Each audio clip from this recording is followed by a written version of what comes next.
Assalamualaikum warahmatullahi taala wabarakatuh dan salam sejahtera kembali ke Unicell. Okey, dan kepada pelajar baru, selamat datang ke Unicell. Walaupun awak tak datang ke Unicell, awak still ada dekat rumah, tapi welcome back to Unicell. Okey, sementara dalam PKP ni kita terpaksa kendalikan kelas kita secara atas talian ataupun lebih dikenali secara online. Okey, di mana kursus yang saya akan ajarkan pada anda adalah kursus DITAS ataupun Tamadun Islam, Tamadun Asia, MPU 3122. Sebelum kita mulakan topik kita hari ini, saya perkenalkan diri dulu, iaitu saya Puan Mumtazah dan merupakan pensyarah anda bagi kelas anda lah daripada awal semester sehinggalah akhir semester. Sekiranya ada sebarang kemusykilan ataupun tak faham ke tajuk yang dibentangkan, ada pelbagai pertanyaan dan sebagainya, selain boleh tinggalkan pertanyaan di dalam forum e-learning, anda juga boleh hubungi saya di talian 0193604247. Okey, kita teruskan dengan pengenalan kepada kursus Tamadun Islam dan Tamadun Asia. Bila kita sebut je perkataan tamadun, kebanyakan pelajar dia akan fokus kepada tajuk sejarah. Okey, dalam konteks DITAS bukan sahaja sejarah, tetapi kita ada dua konteks, iaitu yang pertama sejarah ketamadunan dan yang kedua pengajian ketamadunan. Dua konteks ni adalah berbeza, yang ini saya akan jelaskan kepada topik yang kemudian. Untuk pada topik awal ni kita lebih perkenalkan kepada objektif kursus, pengenalan kepada kursus dari segi hipnosis dan sebagainya. Okey, dari segi objektif kursus, di mana kursus DITAS ini memperkenalkan kepada pelajar tentang ilmu-ilmu ketamadunan.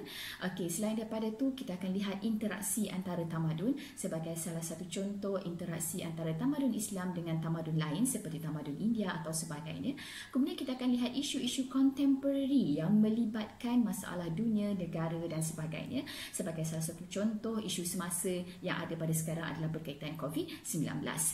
Okey, kemudian kita akan lihat juga implikasinya kepada proses pembangunan negara. Kalau kita lihat pada zaman era globalisasi ini, COVID-19 adalah merupakan isu yang paling hangat sebab ia melibatkan seluruh dunia dan ia menjejaskan pelbagai ekonomi setiap negara.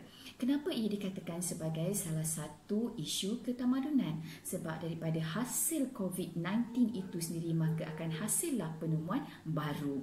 Okay, kita akan jelaskan itu dalam isu-isu yang seterusnya dan topik-topik yang seterusnya.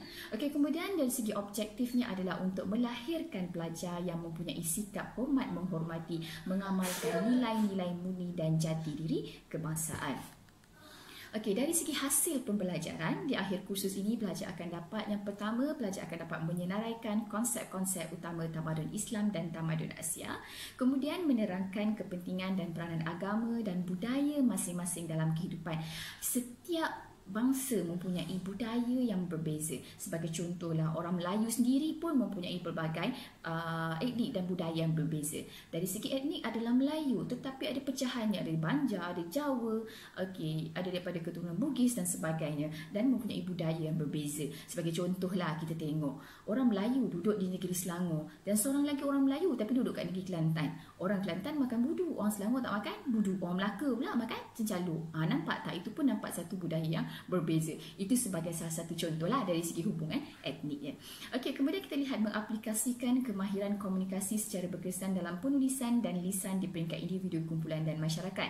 Okey, daripada hasil yang ketiga ni, kita akan lihat dari segi assignment anda kemudian ataupun kerja khusus, di mana pelajar wajib untuk membuat video, dan video adalah mesti melibatkan kepada isu-isu ketamadunan. Jadi pelajar kena kaitkan tamadun, tidak kiralah tamadun apa sekalipun, tamadun Islam ke, tamadun Cina ke, tamadun Hindu ataupun tamadun India, boleh daripada konteks tamadun tersebut, dan lahirkanlah satu video sama ada melibatkan interaksi antara tamadun ataupun konsep antara tamadun ataupun pertembungan antara tamadun. Kita akan jelaskan tajuk berkaitan dengan kerja khusus di dalam e-learning, dan pelajar boleh tengoklah tajuk-tajuk yang berminat. Okey. Kemudian kita akan lihat hipnosis kursus. Okay, di mana kursus ini akan mendedahkan kepada pelajar berkaitan dengan tamadun Islam, tamadun Melayu, tamadun India dan tamadun Cina supaya pelajar dapat menghayati sumbangan dan keagungan tamadun ini. Selain itu, kursus ini akan menyedarkan pelajar tentang peranan diri dalam meneruskan kelangsungan tamadun-tamadun ini. Okay, kita akan hanya pelajari iaitu tamadun Islam, Melayu, India dan Cina, dan ada sedikit sahaja kita akan masukkan berkaitan dengan beberapa isu terutama yang melibatkan tamadun barat. Kita akan fokus lebih kepada tamadun Islam dan tamadun Asia sahaja. Okey, dari segi silibus, bab yang pertama kita akan belajar mengenai pengenalan ilmu ketamadunan. Yang ini saya ceritakan tadi iaitu berkaitan dengan konsep tamadun, interaksi antara tamadun dan dialog antara tamadun, dan kita akan cuba bezakan sejarah ketamadunan dan pengajian ketamadunan. Okey, di mana bab yang kedua pula kita akan lihat berkaitan dengan tamadun Islam.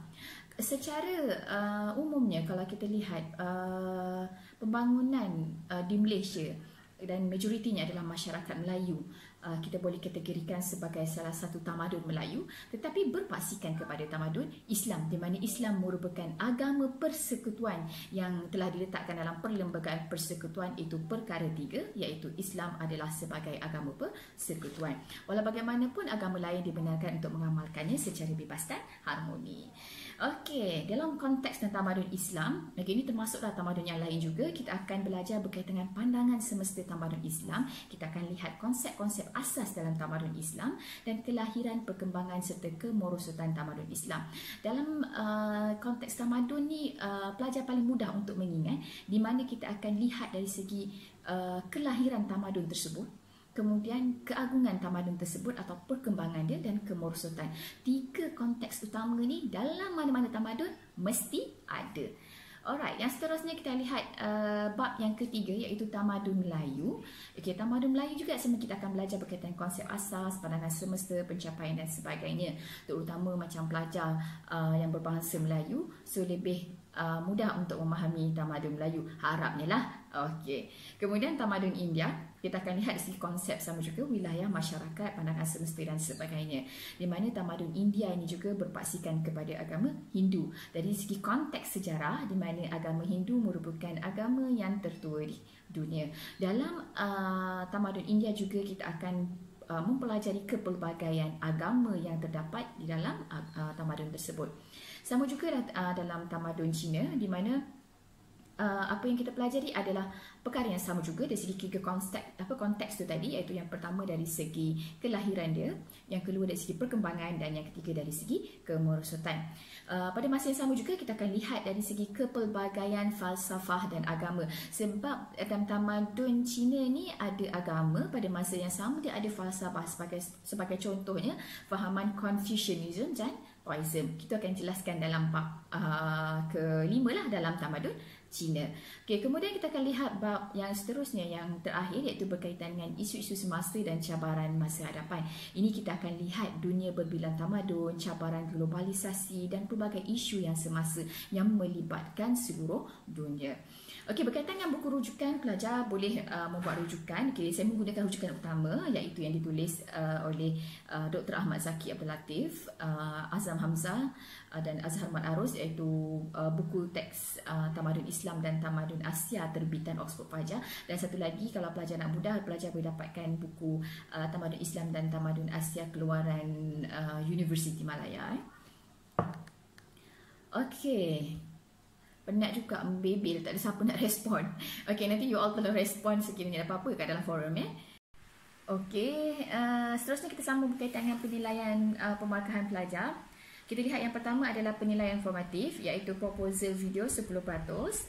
Okey, kemudian pembentangan proposal tadi 10%, video 30% dan ujian sebanyak 20%. Jadi penilaian formatif atau lebih senang dikenalilah sebagai carry mark, iaitu sebanyak 70%, agak tinggi tu. Okey, kemudian penilaian sumatif iaitu penilaian akhir, iaitu berkaitan dengan peperiksaan akhir, iaitu hanya sebanyak 30%. Jadi total keseluruhan adalah 100%. Jadi markah lulus bagi kursus MPU 3122 ini adalah sebanyak 50%.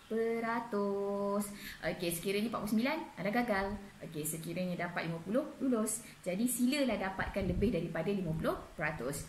Okey, sekiranya penilaian formatif, sekiranya lah, okey, kira awak tinggi dapat 70%, tapi awak tak datang peperiksaan akhir sebab awak rasakan 70% tu dah boleh lulus, tapi awak tak datang peperiksaan akhir tanpa sebab. Okey, jadi anda tetap dikira gagal. Jadi penilaian akhir tu adalah wajib. Jadi pastikan anda alert dengan waktu peperiksaan. Jangan pula nak exam tu waktu lah tidur lah, terlajak lah, tak ada sebab ya.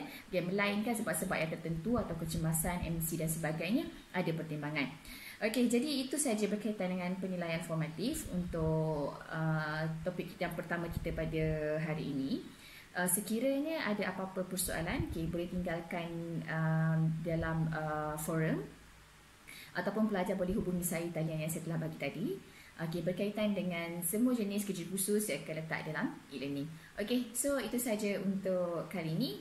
Kita jumpa untuk the next topic. Assalamualaikum.